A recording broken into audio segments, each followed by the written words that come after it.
I think the gentleman we have in there now, Mr. Budish, who's a good friend of mine, and I respect everything Armin did. I think Armin was faced with the task of now trying to make government work.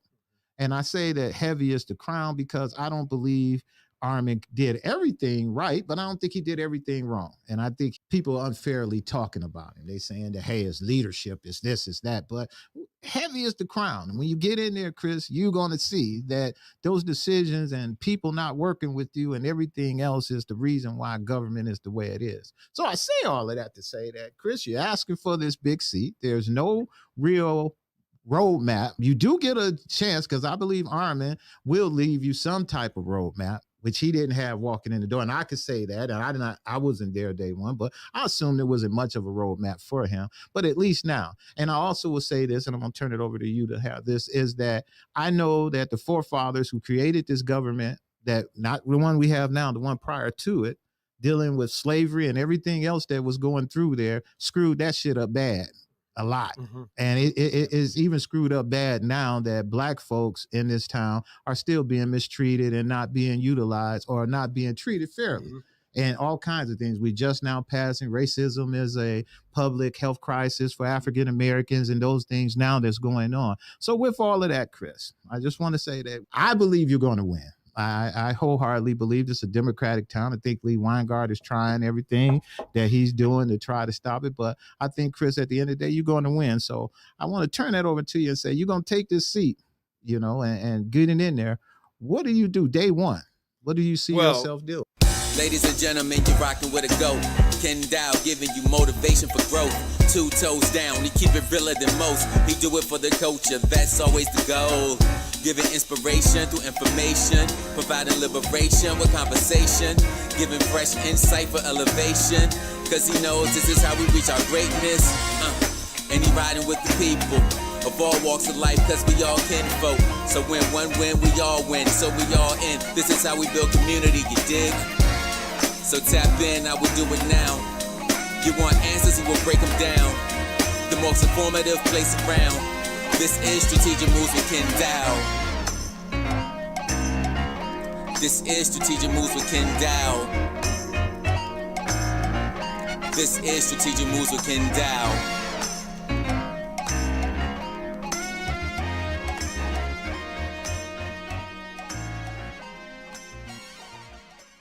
I've been doing it right here in Cleveland for the last 20 years. When I'm not shooting this podcast, I'm the owner of Strategic Resources, where we specialize in governmental relations, public relations work, and political campaigns. We've been doing it right here in Cuyahoga County and the state of Ohio for the last 20 years. Met some amazing people around the way, and this show gives me an opportunity to bring them on the program, give you a chance to talk to them, get a chance to know them better, and hopefully there's something that you can get out of it that will help you personally or professionally. So I want to welcome you. If this is your first time coming to our channel, we ask you to please hit the like button, to subscribe, as well as hit the notification bell as well, so that you would know when we have a new guest coming on the show. And today's guest is somebody who is now running to be our next county executive. You know, we only had 3. This will be the 3rd county executive to our new government that we had in 2009. People in this town decided that they wanted a new government. They said, we want to change the way we've been doing government. And so since then, we had 2 elections. One was Ed Fitzgerald, and the second was Armin Budish. And the gentleman in our office today believes that he got what it takes to be our next county executive. In Cuyahoga County, we take pride in where we live. It's the cities, neighborhoods, and communities that we love and call home that make our county so great. What we don't want to see is our county government making headlines for the wrong reasons. Cuyahoga County's stuck. There are issues we must address swiftly and effectively. Issues like crime, safety, and justice. Issues with the economy and good jobs. And issues with health and well-being of our residents and communities. I'm Chris Ronayne. I'm running for Cuyahoga County Executive because I know we can do better. All right, so everybody in the studio, we want to welcome none other than Mr. Chris Ronayne to our program. Thanks for having me. Oh, no problem, man. It was an opportunity for us, like I said, to get a chance to talk to the people that are doing things. Now, I did this program and I made a decision that I wasn't going to do a lot of political candidates on there because I made a career of doing a lot of campaigns. You worked with a lot of them. And people just knew that this was going to be just a program where I fill it up with a lot of elected officials and kind of talking. I kind of didn't want to do that because there's so many other interesting people in this town and so many interesting things that are going on. But I could not go a whole election cycle without bringing you on because it's important to us. And it's important to me personally because, again, like I said, we only had 3 or 2 county executives in the past, and you becoming number 3 is important. And I had my hand in helping the last 2. And so I wanted to do whatever I could to try to help you as well. So, well, I appreciate it. And that's my high hope to be your next county exec. You and I have known each other a couple decades, and it's good to be down in the Midtown studios today. I worked right up the road in University Circle the last 16 years, but I also worked downtown at City Hall before that. And I've known you all those years. And when I worked for the county back when, we've known each other. And, exactly. So it's been a very good run in Cleveland for me personally, but I think, for our family, but most importantly, the people we serve. I've been very lucky to serve our county residents once before, to serve our city residents at the city of Cleveland, and all of our residents and workers in University Circle. So I'm just glad to be back with you. Again, we've known each other over 20 years, and they go by like that. Oh, yeah, go by real fast. Yeah. I knew you when your hair wasn't as white. That's right. I was looking at you the other day. I was like, man, Chris hair is all white. I just call it seasoned, I'll tell you this, though. If I was working on your campaign, I'd have tried to convince you. We got to put some highlights in there. We got to make us look a little younger, brother. Well, it's funny. When I was at city planning, somebody said, "You're too young for this job." I was planning director. They said, "You're too young." And there was literally a guy who said, "You got to get a little gray hair." And so I went on and did that. But well, you know what? That was a thing before when you were running. They always said back then we all were young. Everybody was like, "Oh, you're young guys. You're young. You're young." But now, like you say, everything's great. Well, and I think honestly, in public service, I think it's nice to have a mix of generations in the same administration. Yeah. It's something I'm focused on. I think people bring different perspectives in the different age cohorts there, and you got your 20, 30 somethings who really bring a different perspective, and it's an important perspective. About where we are today in the economy and where we're going in the future. I was talking to about 2 out of 3 of your daughters on the way up here, and just hearing from them about what their next, career moves are and stuff. I think it's important to have young people working with us. And I got that chance with Mayor Jane Campbell back in the early 2000s. And I also think it's good to have what I call institutional memory, people that have been around and, really kind of understand this town and can translate that to up and coming generations. The best is when you have open minds, of kind of a younger generation that wants to listen to an older generation and an older generation that wants to listen to a younger generation. I find myself somewhere right in the middle. So I'm 54 and I'm having fun. And I think I get great advice from 30 somethings. Most of my campaign is 20, 30 something on my team. And again, I listen to those who've been there before in public life, and some of our former electeds I reach out and listen to. And of course, a lot of small business owners like yourself. So let's do, everybody come through my gauntlet of shows. The first question that we all want to know is like, where you come from, who are you? I read your bio a little bit. You grew up in Bay Village, and a lot of us and from the east side and from the even not just saying east side of Cleveland. I'm just an east sider period. I live in the 11th congressional district in Cleveland Heights, but I probably can count on one finger. I'm gonna say one time I ever been to Bay Village or even been through Bay Village. So tell me, you grew up in Bay Village. Tell me what it's like growing up in Bay Village. I always joke that I was born on the very far west side of Cleveland called Chicago. And, we lived in Rogers Park, which was a neighborhood of the city of Chicago, and really love that.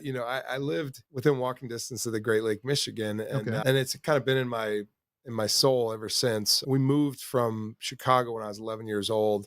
And my folks had it in their mind to kind of be near that lake again. And I'm always appreciative of that. I'll come back to why. But so we live, again, within walking distance of the water. And it was a great place to grow up for that reason, just to kind of a peaceful, natural setting. And I think a lot of my work, I've been in the city of Cleveland most of my years.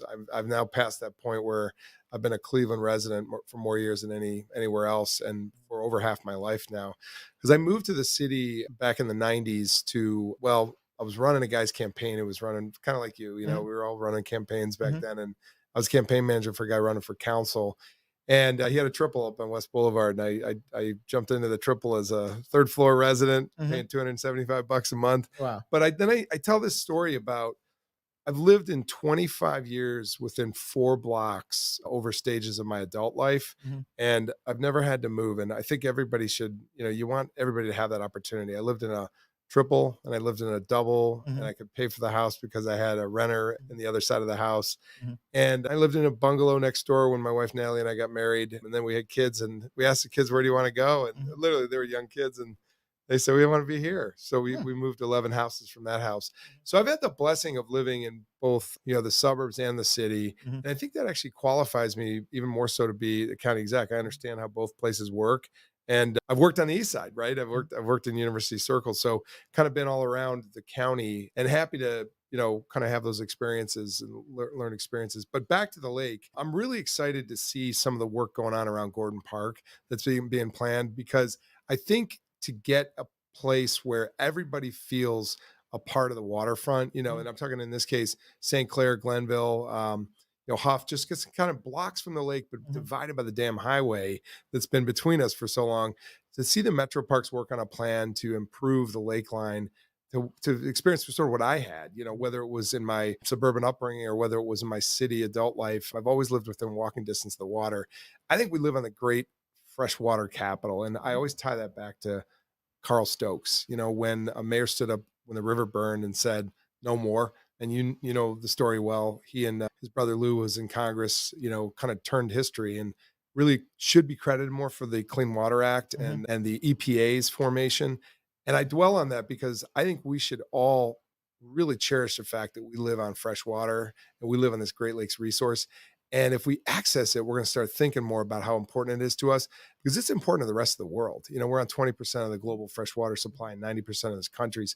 As climate changes and as a whole lot of other phenomenons are happening in our world, I think you're going to see Cleveland and Cuyahoga County as a destination place for a lot of people. And we should be prepared for that, So, and celebrate but that. I want to go back Yeah. because I want to know in my audience the type of person and the upbringing you had. So Yeah. Bay Village. Yeah. You went to high school there? Yeah, I did. And I had a great experience there. You played sports, Chris? Played ice hockey. You played ice hockey. And okay. and I tell you, I played over in Lakewood at Winterhurst. That's where our home ice was. I have been 44 years at the same rink. I'm a coach today. Still at the same place? Yeah, and my kids play, and I got 15 other kids who play on my team. My players. What's your age? They're U14. They're 14 and 13-year-olds. Okay. And it's really great because I'm enjoying coaching. It gives me a little bit of balance on this campaign. Yeah, it gives me a little bit of sanity, actually. It does, because I coach girls softball with my daughters for all the way through middle school, part of middle school through high school. And then I did it in the summer too, but it was like that. It's sort of like you can go put your phone down. Yeah. You don't have to take no calls for that hour or that 2 hours you do for practice and the games. It sort of just takes you away from everything else. And you just tune in. And it's the kids. You're watching the kids and all of that. It's great. I understand that a lot. And I love that your daughters work with you. I worked for my mom when I was in high school. Yeah, I was going to talk about that. Yeah. And she's my rock. She's dedicated my campaign to her. She passed away at the beginning of our campaign. But my mom, you can't always kind of judge the book by the cover. My family was interested. We came here because my father got a job in Cleveland. But when he was in technology and when things happened with the PC revolution, as they called it, personal computers, it kind of tanked the business he was in.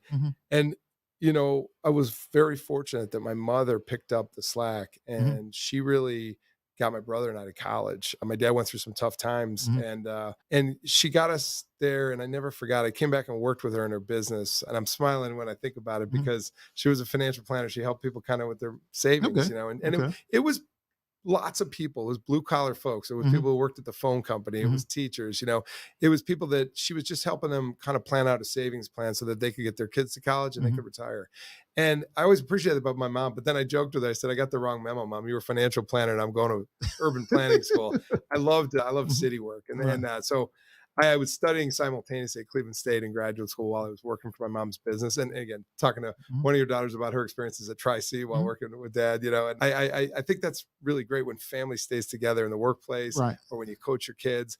And so I had the benefit of a tight-knit family, but it wasn't always easy for my dad. And my mom picked up a lot of the slack. You say your dad died early. He died early. And when he passed, my parents had split up, but remained great friends. And my dad passed, they had seen each other. And my mother was the one who called me and said that my dad had passed away. And, I think about the civility of life and how you just try to be a good person. And my parents taught me that. You just be a good person to people and it comes back every time for you. But yeah, my dad, so he when his last stages of his life, he was more or less penniless, and I was still in graduate school, so I couldn't do anything about it. But my mom had gotten us through college. So, full circle, I guess the point is my mom ended up marrying a guy in the city of Cleveland. So she moved to the old Brooklyn neighborhood. And this gentleman is still alive today. He's my stepdad, and see him all the time. I took a walk with him on Friday this past week, but he raised 5 kids on his own, and on a mechanic's salary. So, there's sort of the shifts of life, right? And I look at it as a blessing that I've seen times of prosperity in our family, and I've seen times of poverty in our family. Correct. Again, it adjusts you to be a whole person if you're going to seek public office, because you can relate better to everybody's life experience. And that's what's important, because I believe that a lot of people, and that's why I bring them on the show, we get to hear the spiel. That's where you was taking me. And I wanted to go back a little bit to who you are, because people need to know. Because I got a couple more personal questions for you. And you say you got a brother. Yeah, I didn't know you had a brother. You got a brother, older or younger? He's a younger brother.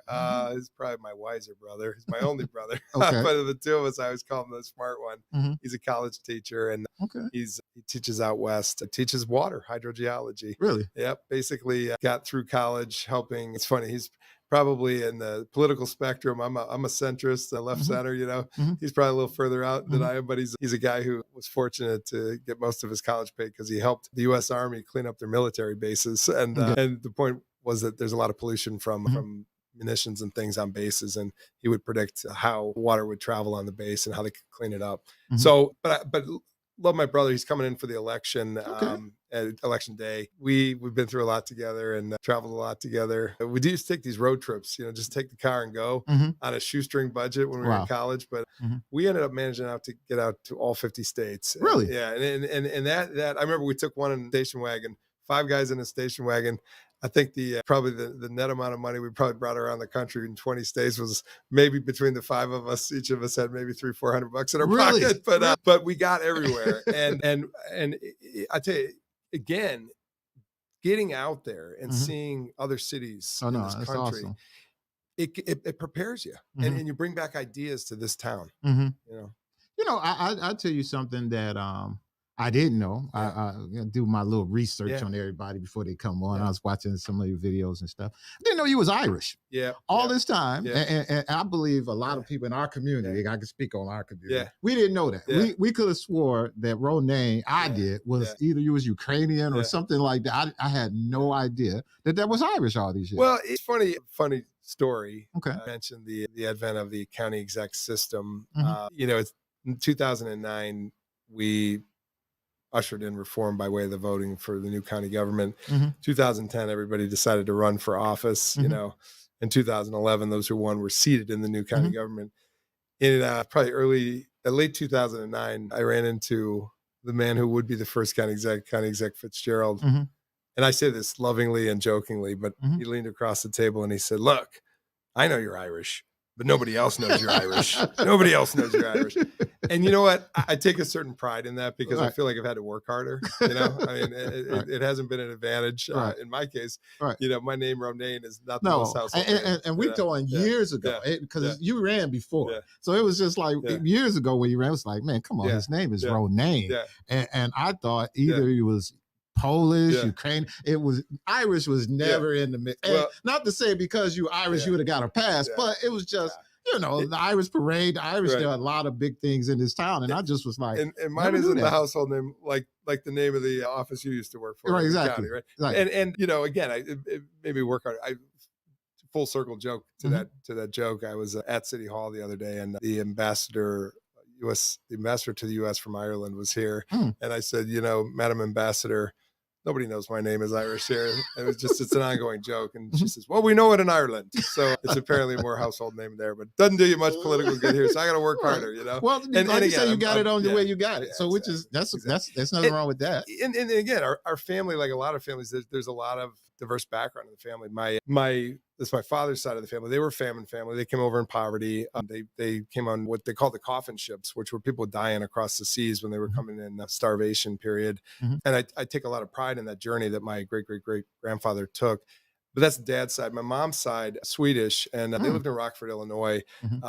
her elders were born in Sweden and some over here, but they were housekeepers in Chicago for the more wealthy Chicagoans. And my dad's family probably came from his father was orphaned, or sorry, not orphaned. He lost his father at an early age. Mom had to work and he worked his way up. So there's a lot of sort of working ethic in our family. My stepdad came over. My mom, again, remarried after my dad had passed. Stepdad came over from Italy. He remembers his earliest memories of his aunt carrying him through the woods during the Second World War when they were getting bombed in their village.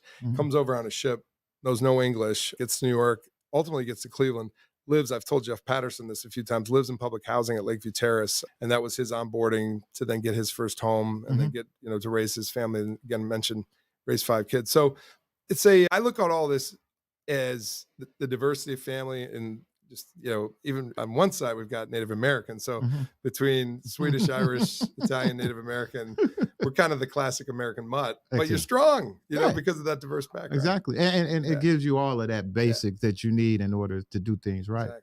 All right. So, that was the background piece. I wanted people to know who you are, because a lot of those questions people just didn't know. I know I didn't until I did. I was like, wow, that's interesting. Yeah.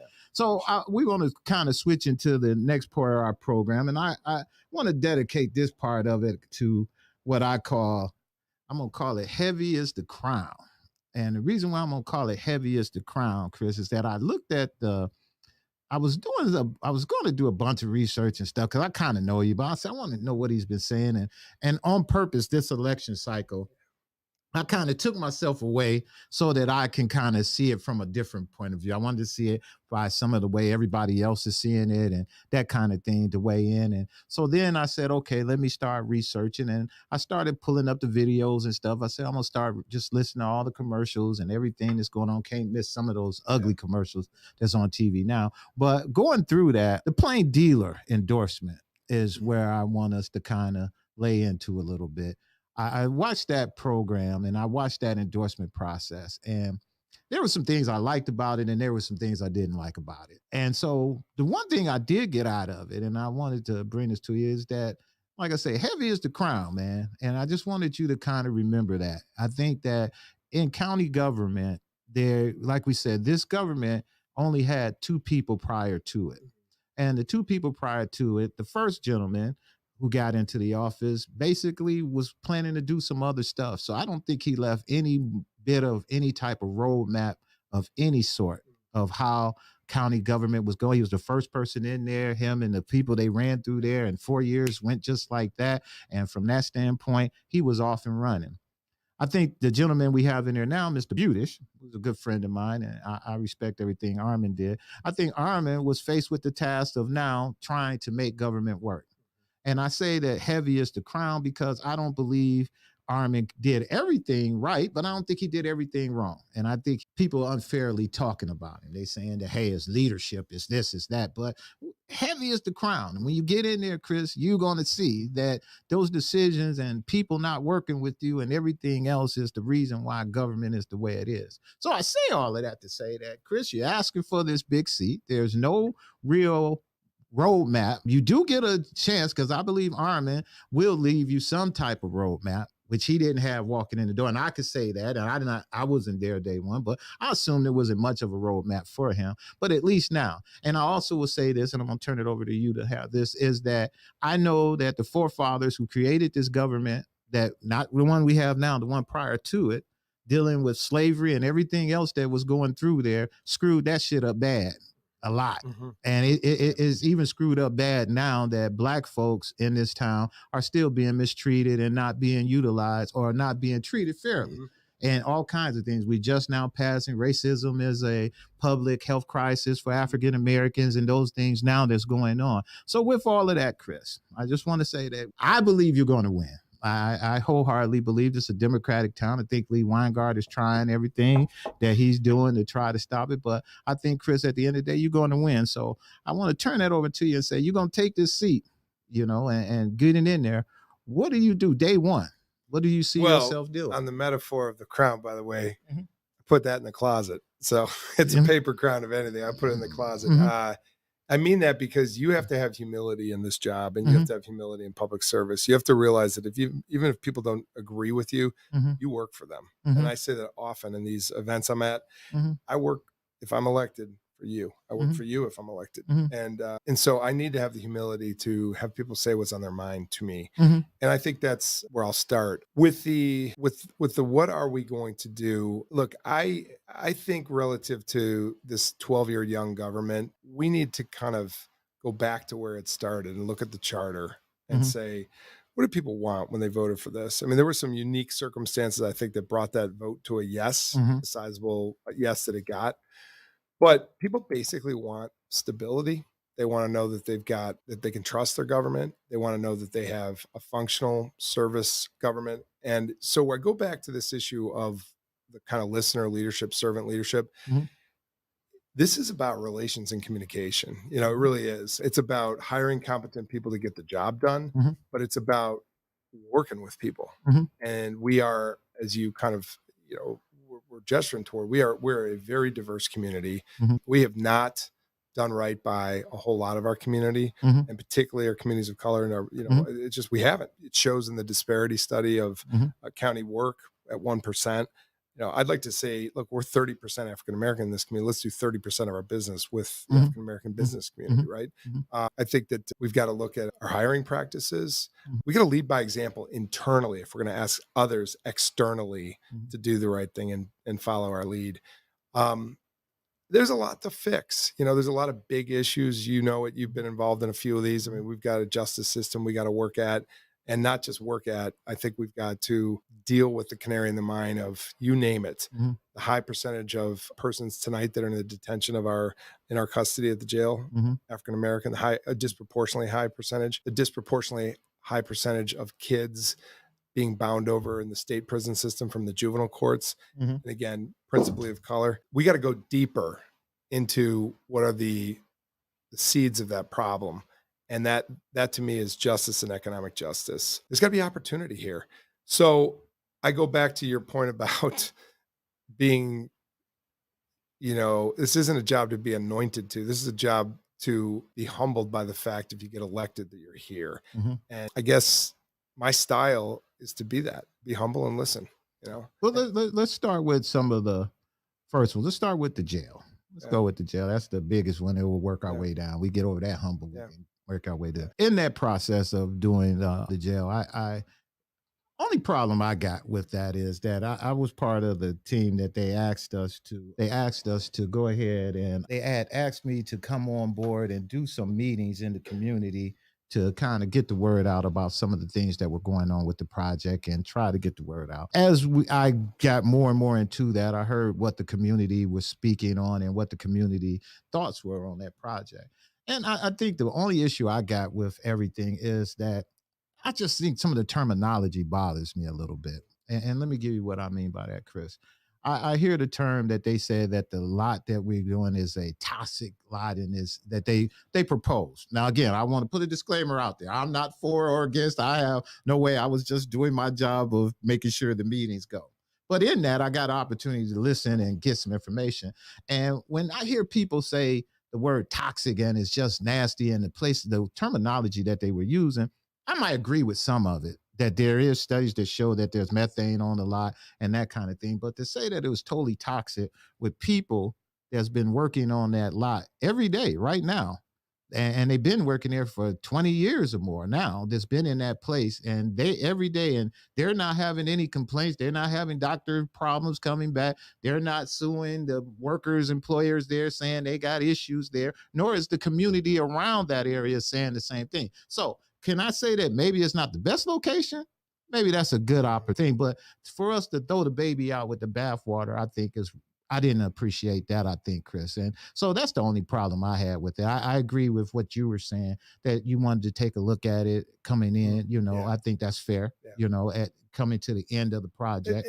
And we will. Yeah. I think, again, let's start with the premise. I'm going to throw a lot of things out rapidly. Guess what? Can we aspire Mhm. to bring justice quicker to people that are in the custody right now? That's correct. The fact that the median nights of stay has grown to what it has pre-pandemic, Mhm. in the low 100 days, today in the over 200 days Mhm. average stay. Mhm. let's fix that problem, right? Let's get people who aren't going off to a state prison or federal prison. Let's get them quicker back to their community to rehabilitate. This isn't not being tough on crime. This is saying, look, there are low-level criminal offenses that people should be in there need to get out of that That's correct. detention center and back with their families, because families get further broken if there's loss of income, there's loss of a parent, you name it. Let me transition that to the jail itself. Two things. One, we have suburban municipal systems that could be better deployed to be utilized for this process. Euclid, Bedford, Parma, places that are already existing. So smaller and a system. But the bigger issue is preventative before that and diversion, right? Are we doing enough to prevent? When I saw rising statistics on gun violence, we did something about it. The organization I was at in University Circle, I started an after-school program for kids between elementary school for 7th and 8th graders, and it grew and it grew and it grew, because it was in a neighborhood, South Glenville, where we were seeing rising gun violence statistics with kids. So we did something on the prevent side. We also have this issue where too many of our citizens are being imprisoned who have real issues of behavioral health, mental health, chemical addiction, and they're not getting to diversion centers. There's one right down the street from here that is well appointed. I visited it, looks ready, but it's empty.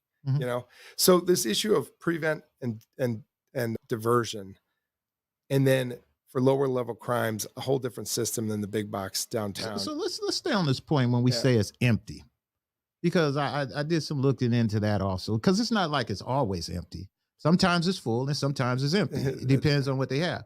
But my question to that is more the question, why is empty? Right. And from my understanding of why it's empty is because it's not like the criminals are saying, hey, I don't want to go to jail. Take me to the diversionary center, and we're not taking them. They're the system. And that's the problem. Because here's another one, Chris. And you're right. When we talk about fixing, we ought to do something about the bail reform. Yes. How come they don't do nothing now? The judges are the ones that put these people in jail and set the bail. The prosecutor is the one who are pushing the judges to give them high bails and keep them in there. And the public defender is the ones that are there, that are the people that are there to say, hey, we need to get them out. So I don't understand. And that's why I say heavy is the crown, Chris. Well, I hope issue 1, because you got to lead this fight. And I don't understand. Issue 1 goes down, because I think issue 1 takes away autonomy from judges, and it's frankly, a bail bondsman might like it, but everybody else may not think. Exactly. If you haven't voted yet, please vote. Yes, definitely. But read issue 1, and I hope it goes down. So let me pivot from that to say, I did tour Oriana House, does a nice job. Oriana, the contractor that does the work at the diversion center, they really do a nice job. But to your point, you mentioned bail reform, which is huge. I'm ready to go. I'm ready to get down to Columbus and say, look, let's really nail this. Judges, Democrats, Republicans, no matter, let's go down and let's get bail reform worked out. But the other issue is getting this coordinated approach to I'll call it incident management. When somebody is having a behavioral health moment or just ongoing challenges and they're out on the street corner, that person, are we meeting them where they're at? This idea of response, co-response, with a mental health worker, or care response with only a mental health worker, right? I mean, there are occasions where if we can get dispatch at these police departments programmed to make the right call for what the person needs, you're going to see also the population that's downtown go down. So I think this is about getting smart, and it's doing justice by way of averting those who need not be at the front door of the Justice Center and diverting that, Yeah, and the reason why I say is just that I believe part of it is working with the folks we have in place here, who there's some things that they can do before we go downstate that can definitely kick into saying that, hey, we want to actively do some things for bail reform. And that's why, again, it's heavy, because you're going to get blamed for it, whether you can pull it off or not as the executive. And that's the problem that, reason why I say, it's a big thing. Because that's another thing that you just as a candidate have to be willing to accept. I had a colleague of mine once say, you got to be able to deal with conflict and ambiguity. Right. Because like you said, people are going to put that right at your doorstep, right at your feet. It's your fault, Zach. Or they're going to want you to do something. And what this is all about is the work. It's the work. It's all about the work and working smart and not having a thin skin and being humble enough to say, I work for you. And get the people to compromise. Because in that, and what I did see, I did see with that body of people who were put on that committee was the compromise in that of, and I'm only can speak for myself, Chris, and I'm not putting you on the spot at all on none of this, because I just based off of what I saw. It's just that I felt that some of that stuff we talk about can be done now. When we talk bail reform, when we talk that you got the administrative judge there. We got both administrative judges there. We got the prosecutor there. We got the public defense. So why aren't we trying to do something about bail reform now versus saying, oh, we just need bail reform but we don't want the jail on that spot, when we all know that that's kind of. Well, a couple of things. I mean, just to make sure you mentioned just the art of working through compromise generally. I think there's always something to be said for walking across the aisle or looking at something through somebody else's lens and working toward a third way. It might not be this way or that way. There's a third way. With the specifics of this jail that was proposed, I mean, you can blame me to some degree on two fronts. One, I knew enough from my days of planning to know the site was challenged. I'll say compromise, my words. Yeah. And I sleep at night knowing that I sent county council a letter about it. And yet there is a third way. And that third way, in my opinion, is all the aforementioned. Let's fix the system. It's kind of riding the bike while fixing it. And with the jail, can we discipline ourselves to do something smaller? Because to me, and I've said this before, like building something bigger is like loosening your belt to deal with obesity. I mean, we're just not going to have the principal discipline if we've got excess I never capacity. heard that one before. So I'm gonna use that one too. I gave you a line tonight. Yeah, you gave me a line. That was a good one. Well, I could understand that, and we ain't gonna pound no more on this jail thing. I think that, like you say, once you go ahead and get in there, you're going to take a look at it and be able to do what you feel is best for the community. Definitely want to continue to work with you guys on making sure that message is clear to the public, and we kind of go from there. Appreciate you. And listen, we one other thing I'll say is I think we should look at where things are working and support them, and sooner or later, others in the public service are going to want to follow that lead. I'll use one example. It's a very early example, but it's some of the work that Shaker Heights is doing in this care team approach to incident response. They're sending mental health workers out with officers. And, hey, if you can do that in Shaker, can you do that in other communities of Cuyahoga County? All right. So let's stay on this justice thing for a little while, and let's travel down the road a little bit out of Shaker into East Cleveland. East Cleveland is having all the challenges and the things that they're doing there in East Cleveland, and trying to get through with their police force, as having all of the challenges they're having there and that kind of thing. And at one point or another, the sheriff department was working with East Cleveland to do some work there to kind of help their police department offset that. I know right now I heard some of the elected officials and others. And so one of the questions I did get from the folks from East Cleveland is they wanted to know, as county executive, will you commit to kind of working with the city to try to help them with the sheriff department to kind of help mold some things there in East Cleveland? Of course. I mean, it's a shout out to my brothers and sisters of East Cleveland tonight. There is absolutely an opportunity to work together in coordinated safety and coordinated community development. To the safety, I look forward to talking with Sheriff Hammett about what his ideas are. I know Steve Hammett, worked with him in previous occasions. And from what I'm hearing, the culture is improving at the office.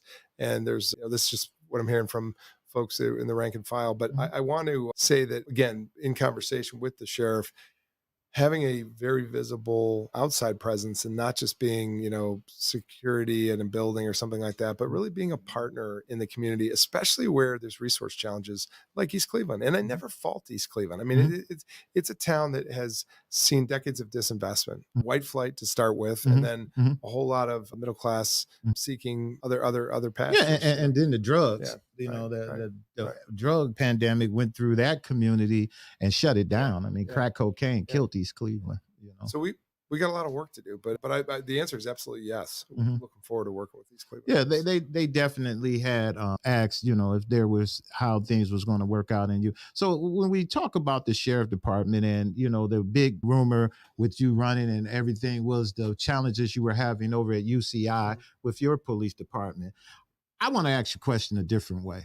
My question I want to ask you about that is, what do you think you've learned from going through all of that that you think you will apply to the sheriff, because you're going to be in charge of the Sure. sheriff department now, and that's a huge piece of everything, Chris. So tell me, I know that everything you had to learn something out of that, and Well, so what do you think you learned from there's that? a number of things. We've talked about a couple of them. You're always you have to practice humble servant leadership and Mhm. listener leadership. You Mhm. know, those issues of humility and listening are if we don't have that, leadership is very short lived. You Mhm. know, it's about trust building and partnerships. And so what I did in that incident with the news that came out about 4 departments in the area Mhm. was I instituted implicit bias training that I think, frankly, is a benefit for anyone, Mhm. whether you're in law enforcement or anything else. But let's just start with law enforcement. The body cams level the playing field. You know, it's the second thing we did, and those are for me a benefit both to anybody in the community that might be pulled over or in an incident, Mhm. and also the officer themselves. And the same goes for civilian review. In the end of the day, it's a justice system. So There you go. Check that out, Chris. yeah. You got a question from Miss Anita. Yeah, the question about addiction, mental health, and disparity over incarceration of African Americans due to these societal ills. Well, you hit the nail on the head. First of all, we've got to really, really reconcile where we've been and realize that we haven't given people the services they need in the schools, Mhm. in the justice system generally. But I just recently put out in the social media world a support for Say Yes Mhm. Cleveland. Now, what does that have to do with this particular question? Mhm. The county's role in Say Yes was actually social workers in schools, you know, Mhm. helping kids who need help, being able to identify early issues with a kid. And in CMSD, we know the higher proportion of our students are African American, and being there to intervene at a time when it's early, not late. So Mhm. early intervention. So that's just one example of the commitment to the questioner's question. We've got to really, really focus on mental health and behavioral health, particularly in communities of color. I also put out there recently that the county has got to get back to hiring back its social workers generally. I mean, we Mhm. have a crisis right now, Mhm. and we're going to have to pay them Mhm. because, you know, listen, this isn't a knock on Target, but you can make more money at Target than you can as a social worker at Cuyahoga County. So So let's we're gonna have to stay pay on 'em. that point, Yeah. and you guys keep putting your questions up. Chris gonna try to get to as many questions as we can as we put them up, but we're gonna stay on this point because you mentioned two things. One, you talked about the social worker, and we talked about the county employees, and also we talked about, which lead me into the Jane Anna Hunter, which Yeah. we were going to go at. Chris, what's going on with that? Did you find out anything, or was and again, and I'm gonna say this Yeah. preface, and I started to call Yeah. him myself because I honestly like to believe that Armin sees this. And I don't believe he's just saying, no, we're doing this. I like to believe, I really in my heart like to believe he's doing something, but it seems like nothing is getting done over there with that. So, Chris, I'm just going to ask you point blank, what's going on over there, and what you think you can do different to try to get those kids from sleeping in Jane Anna Hunter? There is absolutely a system breakdown, and I am not going to say at the rank and file level our workers are the problem. They're in the receipt of kids that are being dropped off Correct. at the building. I mean, imagine this is the breakdown of society where kids being dropped off at a government building Mm. to sleep the night in a hallway, Mhm. and workers are overwhelmed Mhm. with that societal breakdown. This week, I'm going out to Belfair, which is one of the providers that provides behavioral health services and beds for Mhm. kids. And I'm going to ask this question: why is it that we have decades ago been able to address the capacity issues of what kids need? And why today, and this is not pointing a finger at Belfair, it's just, can you help No, us I with more understand. capacity as one example? But And you know, how do we improve the capacity? Because look, there is, at least as I have gleaned in the hundreds of meetings we've had on this campaign, there is an escalation of behavioral disorder that is in many cases promulgated by trauma. It's right? by You know? trauma, Yeah. as well as we have a large percentage of children now in the foster care role than we did before. So Yes. if you think about it, and I was talking to a teacher I ran into, and if she's watching the show, shout out to you. She ran into me at Costco. So I was shopping at Costco, and this lady just started talking to me, and she's a teacher. And she was telling me how she was just frustrated with things that she's teaching, and at the school she was at, she's teaching in CMSD. And she said one of the things she said was that the rise of foster kids. She said when you ask them and they raise their hands in the class, you'd be surprised. Now we know that at one point or another, the crack cocaine epidemic went through, and so they're what we call people who was crackheads, who were, I don't want to call them crackheads, but people who were drug addicted had kids, and their parents ended up taking care of the grandparents. And so at one point, Chris, we and Maple Heights specifically had the largest number of grandparents who were taking care of their kids. So there we know they dropped them off. But now there's nobody to take care of this next group of kids who didn't have parents that took care of them. They're not taking care of their kids. So now we got this other group, like you said, that's literally being dropped off on the county that's with us. So I don't know if it's a behavioral thing, because like you say, a lot of it is trauma and that kind of thing. But man, it seemed like you may have to, we talking about building jails. We may have to be building another facility to be able to house some of these kids. We got, you mentioned Maple Heights, just peeling off an example there. They have an excellent Department of Aging. It's well run under Mayor Blackwell. They've had a history of a really good department there. But I think the reason I bring them up, since you brought them up, is we have got to work with the best in class around the county to design better safety nets. We just have to. And I think what I've learned on this campaign is there's no shortage of resources out here. And I'm not talking even about money. I agree with you. I'm talking about the brain trust that's out there. Right. Incredible. I mean, got to start ticking off the nonprofits that we've been with that are doing incredible work.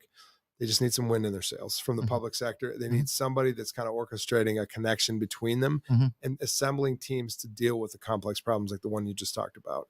We will, because it's that is a canary in the mine. I mean, the two biggest issues right now facing us today that are the illumination of societal injustice, economic injustice, and racism are the issues of children at DCFS and the jail. Yes, that's a huge one. Yeah. Children at DS over there at that Jane Atta Hutner building has been a big thing, and just the violence that's going on and everything else over there just seemed like it's just totally out of control. Yeah. So we have got to get a system together that, and again, bringing up just one provider at Belfair, we used to have campuses that kind of took care of kids, really took care of kids, and obviously the best is when you can restore in a family. And I think that continues to help stabilize community. But look, I'm going to be, I love your company name, Strategic Resources. This show's name, Strategic Moves. I'm going to be strategic about how we're addressing these issues. It's going to be about social workers in schools that can early intervene and detect early on when a kid needs something. But I'm also going to be looking with our nonprofits on how do we together build this safety net? And then we're going to put those resources toward it. We're going to pay our social workers. Yeah, and now speaking of that, I got a question from the employees of the county. I worked over there some years where we met. So when they found out you were coming on the show, I got some calls from them. And one of the calls, and we're going to get to your question, Kristen, right after this. One of the things that they asked me was that there's an equity disparity in the county as it relates to employees that are getting paid by the union versus your non-union employees. And I want to be specific on that, because you got some non-union employees with the county who are not in the administration, that are just non-union employees. And I believe what they were saying was every year the unions get a 3% bump up, where they basically are stuck in the county when the county decides sometimes it's a 1.5% or 2% that they may do every other year or something like that to try to get them across. And in that, you guys are losing employees to the state and other people who are going after other jobs or moving out. And I believe I was talking to some people of the county right now, and they said the county was like 500 job openings that they have right now all over the place. So Chris, how do you feel that you're going to be able to attract and bring in new people, especially in a time where people are just not working right now? It's really hard to bring them in. So what do you think the county can do to attract that? You mentioned it, but to me, I picked up about 4 different things in that question. And the next question I see about how are you going to do things different? I think I can address them all in the same kind of stream answer here. One, to talk about how I'm going to be different is you've got to be somebody who can build a team and is a team builder. And you and I both coach, and a couple things. You know that coaching, like managing, is about identifying the particular unique strengths of the athlete, or in this case of the worker, but making sure that you got a team that people complement each other's strengths, right? And that there's a leader, a coach who can learn how to lead from behind, right? And can let people get out in front with their ideas. I have, in all my organizations, always inspired civic entrepreneurship, internal entrepreneurship within the organization. So I think you're going to see a different kind of culture, a culture of innovation, a culture that cares, and a culture that team builds. And that's my focus. Okay. It's workers. It's our workers. It's like Tim Ryan saying it about Ohioans generally and workers, and he's right. But internally to Cuyahoga County, it's about workers. It's about the workers. And because you have to, any employer, be it a for-profit, a CEO in the for-profit world, nonprofit world, or public sector, say, if your employees aren't working together as a motivated team, in a culture that cares and a leader that leads, not much is going to happen. So that's the first thing. I will be different in the employee focus. There have been stories about people that just want to see their leader, and I'll get there and I'll be there. I'm the one, again, there's some stuff we do behind the scenes during a campaign, but this Saturday, the head of Region 8, AFSCME, came up to me and said, and that's the largest union in Cuyahoga County in terms of our workers in the union, came up to me and said, it was your publication that you put out about the problem of social workers and the capacity issues. When you said, and I said this in a press release, I said, to retain and attract, we have got to pay more, we have got to train more, and we have got to provide incentives to stay. And I was told by the leader of AFSCME that actually led to a race by this county administration.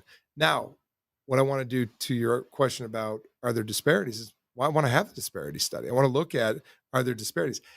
I don't want to be too, judging of a current study that's going on, but I was a little bit surprised that a study was commissioned just a few months before the next exec takes office to see if we should be downsizing the size of county government. I'm not one way or the other putting my judgment on the question, but the fact that the contract was let before we got there was kind of difficult, because I think what I'd like to do is a more holistic assessment of what's the issue with our workforce. How can we retain?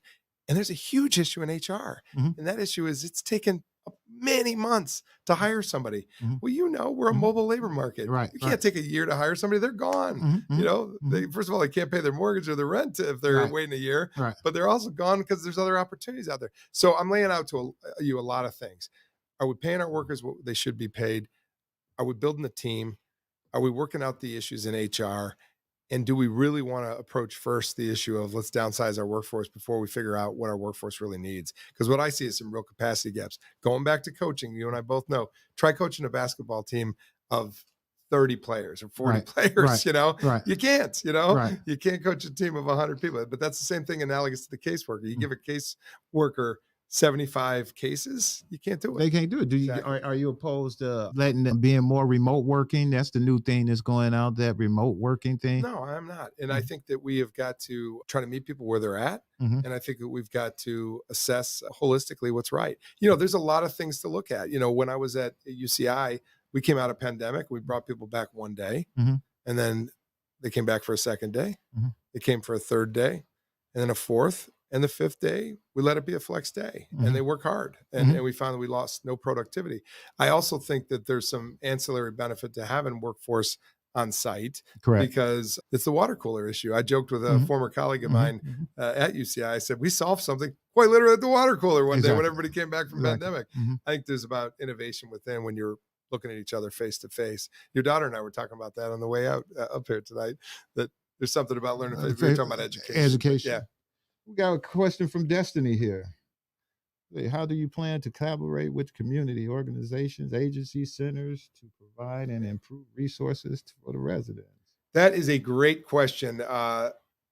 Destiny, the travels of a county exec candidate take you everywhere. I've been on this campaign for over 450 days, and the enriching experience of meeting nonprofit leaders, small business leaders, labor leaders, boy, it's been incredible. And I will say, my hope is that the new public-private partnership also includes the nonprofits, that it's a public nonprofit partnership, and that's the new model out of Cleveland. We took a lot of decades and a lot of resources to invest in these nonprofits. It's about utilizing them, utilizing their talents, what they know, and getting things done. Like we go back to the issue with DCFS. Let's lean in on nonprofits to help us solve complex problems. So that's what we're going to do. We're going to work as a public nonprofit partnership like no other in the future.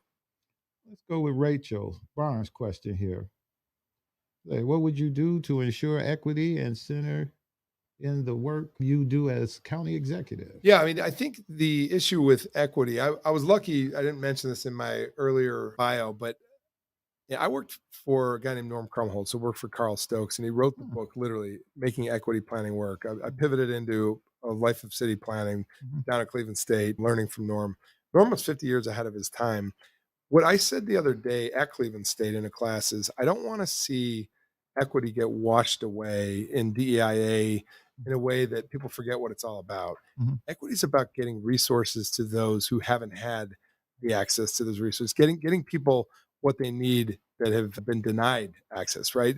This is about making sure that we're not just talking, but we're walking the walk. So with that said, there's two things I want to do right out of the gates. I want to learn from the committee that has been working on racial equity at the county and learn what those outtakes are right now. You may know better than I do, but I want to hear from the committee about what are your recommendations. Number two, I do not want equity to be a single person. I don't want it to be a single division. I want equity to bleed into everything we do at Cuyahoga County. So I think that there needs to be sort of conversations about equity in all of our counties. All of our departments at the county. So those are two things. We're going to be listening to the recommendations of the committee, but also my instincts are equity matters everywhere. Let's look at the questions. We were just talking about equity in business. Lisa McGuff, one of the questions she was asking was what you plan for minority business. We kind of talked a little bit about that, but we'll go a little bit more. And will you have to endure the horrible effects? These are businesses who endure the horrible effects from the COVID and the recession. And how would you work with minority businesses? So I know I don't want to get ahead of myself. At the time of this podcast, we are T-minus 17 days to the election. We might run this again and we'll be closer to it, but I don't want to get ahead of myself. But I will say to you, if given the good fortune by the electorate to be elected, we'll have minority business development as a part of our transition. And I say that because you set forth on all these committees in a transition. But it's interesting. We started this podcast at 6 p.m. here on a Sunday night. I was thinking about this as I was scratching out some notes to myself at about 2 o'clock this afternoon, and written on my page, minority business development, that'll be in our transition. But what a good transition will do is thread right into your administration. And that's important. I think that the part of your administration and who you brings in and try to bring that will help help set the agenda of where you're going in your community. Love to help you in any way. What's the policy program or just efforts you do plan to start for the youth? Anything for the youth? Yeah, I love it. Again, out on the trail, you meet so many organizations doing so many great things, whether it's Open Doors Academy in this case, or whether it's the Youth Opportunities Unlimited. One thing I'll say, I'm going to go back to my UCI story I gave you. I think we just got to lean in and work. I went to the school principal in the neighborhood where I saw violence increasing. And when I went to her, she said, I'm going to give you 50 kids, and I'm going to give you kids that I know I'm going to have somebody that can get them home from the program afterwards or can watch over them. Or if we took them back and we took them in van pools back to the school. But it was a partnership that formed between a principal, a nonprofit, president, myself, our education director and their team, and a parent, right? And so what we're going to do with youth is build a lot more experiential opportunities. Everybody wants their kid. You've wanted, I'm sure, for your kids. I'm sure they've experienced it. My kids too. You want after school programming. You want summer camp programming. So I doubled down on that program, and I went down to the state of Ohio and said, we need more. And we got $800,000 in TANF dollars to do 2 summer programs with kids. And we're going to keep doing that. So this to me is about experiential opportunities for our kids. And in our education programs, we had a high school junior program for juniors in high school, mostly CMSD kids, some other first ring suburban kids. And that was about a career exposure, right? And getting a youth mentor. You can see I'm passionate about this. I got some experience in it, and we're going to do more of it. But I also want to say it's also about workforce. So, when you look at the 14 to 24-year-old, I'm going to go beyond 18 to 24. We really need to work on work experiences for our teenagers and our early 20-somethings and make sure that they've got a career path in their mind. So, you know what, Chris, on that, I wanted to say that I believe in, and I was working for Ohio Means Jobs. We were doing their marketing and branding for them for the last 3 years. And one of the things that I can tell you wholeheartedly that I believe is the biggest issue is there's no, and building your workforce for the future. And I got one more question that I'm going to ask you, and then we're going to wrap it up. Yeah, Building a workforce for the future is that the county should consider building some type of work training facility on the Cleveland's east side. I think part of the problem that we have is that we try to come up with opportunities and ways of trying to transport people out to various different places, and these training facilities be way off the way, and people, it's hard to get them. I think that if we had training facilities in the community that people know that they can just walk up to and say, you know what, this facility over here is training to be plumbers, training to be electricians and drywallers, that you will get more help from the community in doing that. And I believe it'll help us build a better workforce that we have. And so I definitely want you to keep that in mind. That's a great idea. Now, the question I have for you, and we're going to get ready, I'm going to answer this question. Kenny, we got any more questions in the queue? All right, so we're going to end it on this question. And when we end this, Chris, I'm going to let you end the show by having that camera saying what you want to say. But my last question, with all of the closings that's going down with these hospitals, St. Vincent and is one of the latest ones that's going down. The one that happened in Bedford is now about to lay off, I think, 300 or so folks that's going to be there. And I know Metro is doing some big things they're doing on their campus over on the west side. They built a facility. I know they got their micro facilities they building throughout the community, but the county, and we know that the biggest mission for the county is health and human services. And I know you have this big program that you talked about that you boast yourself on, and I'm an opponent for it because I'm not going to call it a tax because we say it's not a tax, but I definitely am an opponent for having the biggest nonprofits in our town to contribute to the cause of helping to help them, basically, is what you're saying. And so give us a little bit about that, Chris, and what you want to do with that. And let's talk about that, and then we're going to bring this home. Well, first of all, thanks for having me on the show today. And I think my overall framework in all of this is about health, right? And it's about the health of our communities, health of our people, the health of our economy, the health of our justice system, and the health of government. And we've got to be aspiring to a community where every brother and sister across this community has got an equal shot, at a job, at education, at longevity in their own life, right? We got zip codes, they call it social determinants of health, where you could be in one community and have a 20-year difference in age, like expected age lifespan. Community of Huff versus the community of Hunting Valley, 20 years. And yet Huff is proximate to the very hospitals we're talking about, right? So here's what I've been focused on as it relates to people's health. It's about access to fresh food, access to health care, walkable communities, safe communities, and social communities. That's not just me talking. That's demographers saying this is the secret sauce for how people are living longer. There's a National Geographic demographer who wrote the book called Blue Zones, about places in the world where people are living into their 90s at high proportions because they have healthy food, health access, walkable communities, safe communities, and social communities. Well, that's all within our reach, right? Except what's going on right now is we're seeing the closure of two things: hospitals in the urban core and grocery stores in the urban core. Mm-hmm. Yeah, we just saw we lost Dave's up in Collinwood, right? Correct. We saw, as you referenced, the Mm-hmm. loss of Bedford and Richmond Medical Mm-hmm. Centers, 100-year-old hospital in the case of Bedford. Mm-hmm.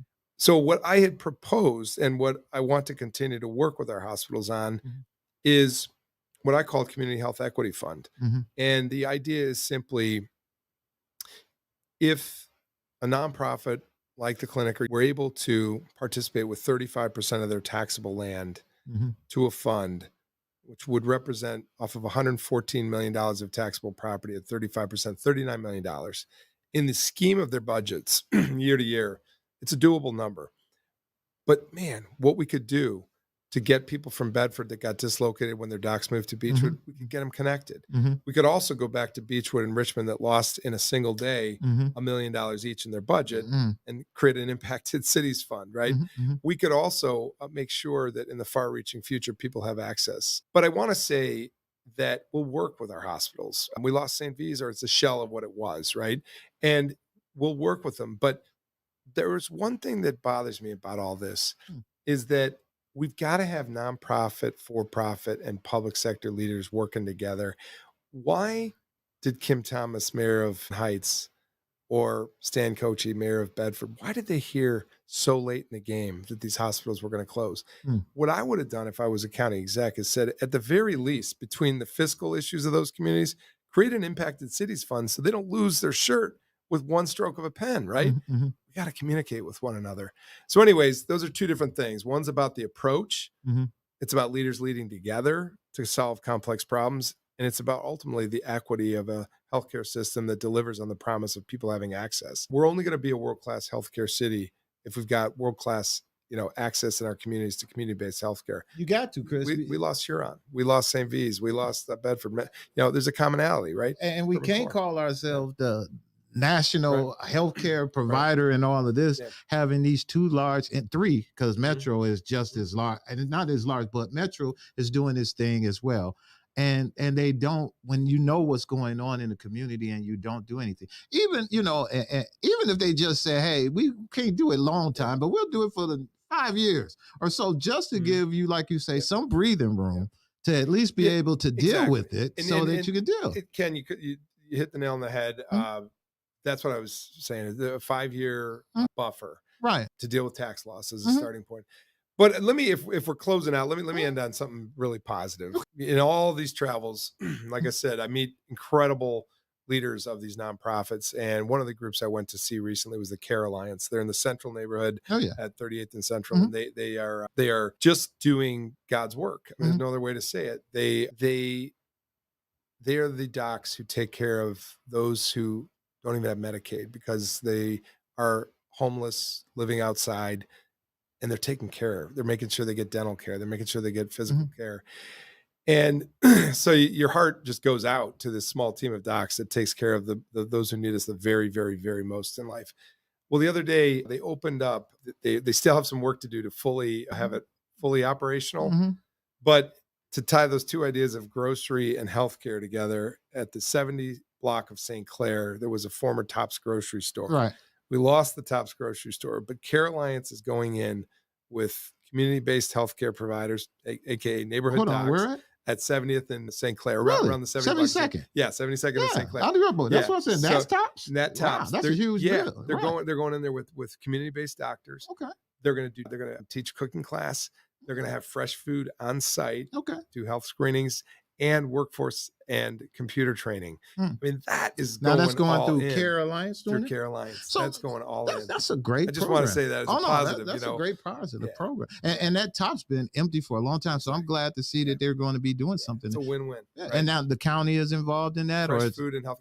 I don't know if the county is invested in there yet, but those are the kinds of things I want to invest in. Exactly. Hey, Chris, I want to thank you for coming on our show, man. You did a great job. You answered the question, man. I think you got everything we wanted to get out there and to find out. Again, we're going to be re-airing the show. So if anybody has any other questions or any comments you'd like to do, just leave it in the comment section. But before we end, Chris, this camera belongs to you, man. We're going to give you a second to say whatever you like to say. You take as long as you want, say what you want to say to the audience, to let them know what's going on with your campaign and anything last minute stuff you like to say. I want to give a shout back out to you, Ken, for running a small business here in Midtown and getting the word out and some important community issues through the people you interview. Thanks for the opportunity today. Oh, no problem. I also want to say I've enjoyed getting to know some more members of your family excellent. tonight. Liberty and I, on the way up, we're talking a little bit about just what she's doing, and I think next generation business leaders and nonprofit leaders. One of the things we were talking about off camera was the new president of Tri-C, and it's nice to see Dr. Michael Bastian's approach to workforce training. He is looking at it through the lens of what does an individual need to succeed in their career, not just a job, in their career, right? You know, and I think you're leading by example as a father of daughters that you're showing the way in business. Exactly. They obviously are taking interest because two of them are working here tonight, and I think that's what it's all about. It's about family. It's about growth together. And by extension, I mean, I want to be a county executive who's a part of this network of families of small business owners like yourself, who's a part of community solutions. So you heard my platform. It's about health of our community and, you know, our people, our communities, justice system, workforce, and government. We've got a lot of work to do. But to be a good partner in the future is what I aspire to do. I think I've got the experience, bringing that to the table with some experience at City Hall, the county, and University Circle. I got the passion for it. My wife and I are raising our two kids here in the city of Cleveland, and we want to see for our kids what you want to see for your kids. And what I think we all, everybody wants to see for their kids and grandkids, opportunity, right? We're going to take care of our seniors. We're going to take care of the young generation coming up and take care of our infants and make sure that moms and babies are healthy. So I've supported for a long time organizations like Birthing Beautiful Communities as an example right down the street. Listen, it's all in, it's hand to hand. Some days it might feel like combat, but mostly it's about, you know, just working together to create the best that we can be. And I really think, I'll just leave on this positive note, that Cuyahoga County, given the resources that we have, that Great Lakes we were talking about at the beginning of the show in front of us, our hospitals that can be great community providers as well, our universities and community colleges that can be next training grounds for our local students, and, you know, the richness of our parks and our neighborhoods and the diversity. If we take stock in that and we say, that's what makes us really special. We're a very multicultural community here in Cuyahoga County. We put all that together. Who wouldn't want to be here? You know, and I'm looking forward to leading with you and with the partners out there and your podcast, the viewership, the next our millions generation of viewers that watch our show. Hey, do watch it. It's a good show, and I appreciate it. Millions of viewers. Well, so judged by the questions of those who came in tonight, I thought you had a really good round of questions. Oh, no, we appreciate it, man. Thanks for coming on. Appreciate you. All right, Thanks we'll to see you everybody. guys the next show. You. Thanks again. Thanks, Ken. All right, that's it. This is Strategic Moves with Kenn Dowell.